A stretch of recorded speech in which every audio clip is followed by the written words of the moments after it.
Azi alergăm 45 de minute, hai să vedem câți kilometri facem. Primul kilometru 5 minute și 4 secunde.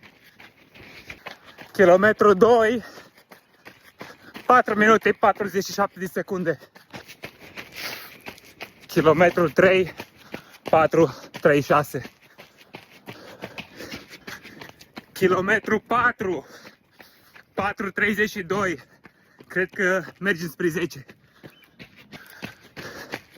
Kilometru 5 4:31. Ne întoarcem înapoi. Kilometru 6 4:33. Kilometru 7 4:39. Kilometru 8 4 minute 36 de secunde. Kilometru 9 4:28. Și în total am făcut 9 km și 830 de metri în 45 de minute.